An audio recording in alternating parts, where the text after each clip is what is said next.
இந்த இடத்தில் தமிழக வெற்றி கழகத்தினுடைய முதலாவது பொதுக்கூட்டத்தில் உங்கள் முன்னால் உரையாற்ற இதோ வருகிறார் தலைவர்.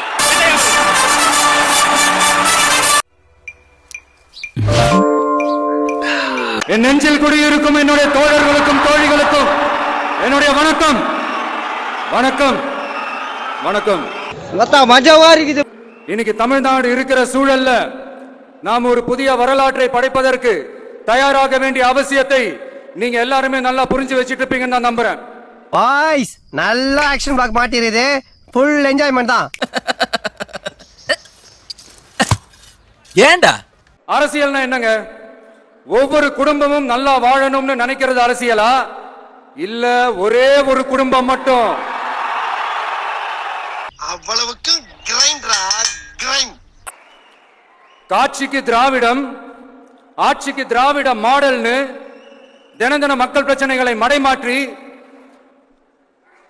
மக்கள் விரோத ஆட்சியை மன்னர் ஆட்சி போன்று நடத்துற இவங்க என்னடா கூட இருந்து குழி பறிக்கிறீங்களா? கூட இருந்து குழி பறிக்காம கொய்யாவோட பறிக்க முடியும். மாநாட்டில் ஆரம்பிச்சதுங்க. மாநாட்டில் ஆரம்பிச்சு அதுக்கப்புறமா நான் கலந்துகிட்டு அந்த புத்தக வெளியீட்டு விழா நான் பறந்து போன அன்னைக்கு ஏன் இன்னைக்கு பொதுக்குழு வரைக்கும் எங்கெல்லாம் எப்படியெல்லாம் தடைகள். ஆனா அத்தனை தடைகளையும் தாண்டி நம்மளுடைய தோழர்கள் சந்திப்பு நிகழ்ச்சிகள், மக்கள் சந்திப்பு நிகழ்ச்சிகள் தொடர்ந்து நடந்துகிட்டு தான் இருக்கும். அது தொடர்ந்து நடக்கும். உங்க அம்மால தூக்கி சொருகணும். உங்க அம்மால. ஓகே ரைட், புரிஞ்சிச்சு.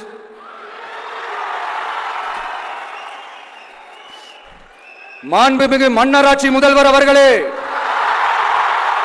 மன்னர் மன்னா, ஆம் நான் தான்.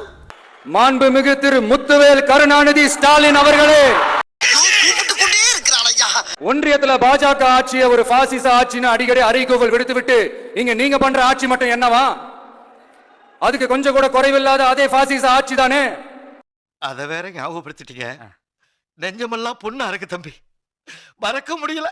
ஒரு கட்சி தலைவனா ஜனநாயக முறைப்படி என் கழக தோழர்களையும் என் நாட்டு மக்களையும் பார்க்கறதுக்கோ சந்திக்கிறதுக்கோ தடை போடுறதுக்கு நீங்க யாருங்க? தடையை மீறிய மக்களை பார்க்கணும்னு முடிவு பண்ணிட்டா போயே தீருவேன். சட்டத்தை மதிக்கணும்ன்ற ஒரே காரணத்துக்காக அமைதியா இருக்கிறேன். எந்த தொழில் செய்தால் என்ன, செய்யும் தொழில் தெய்வம் என்று பட்டுக்கோட்டை பாட்டில் சொன்னானே.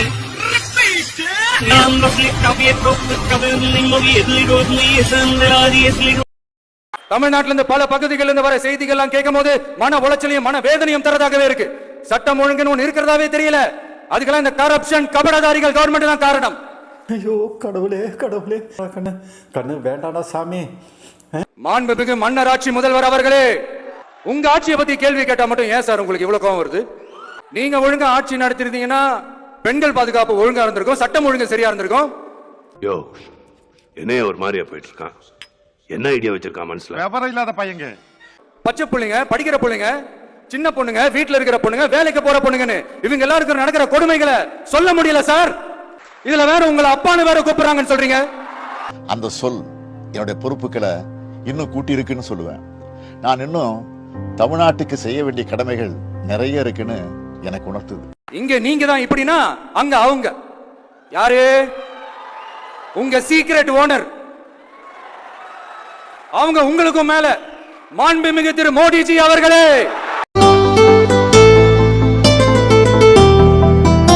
இப்படி இந்த கரப்ஷன் கபடதாரிகளுக்கு மறைமுகமாக உதவும் உங்க அரசுக்கு ஏஞ்சி தமிழ்நாடு தமிழர்கள்னாலே அலர்ஜி. முதல்ல என் முன்னாடி வந்து இப்படி கேக்குறதே தப்பு. யாரு என்னன்னு தெரியாம பேசக்கூடாது. பார்த்துக்கிட்டே இருங்க.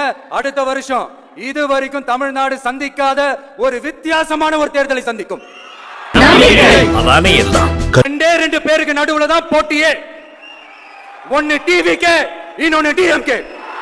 வாய்ப்பே இல்லை. கான்பிடென்டா இருங்க, நல்லதே நடக்கும், வெற்றி நிச்சயம். மீண்டும் சந்திக்கும் வரை நன்றி, வணக்கம்.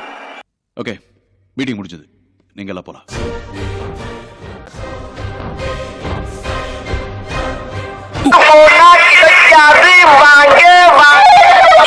சிக்கட்டு சிக்கட்டு சிக்கட்டு சிக்கட்டு சிக்கட்டு சிக்கட்டு சிக்கட்டு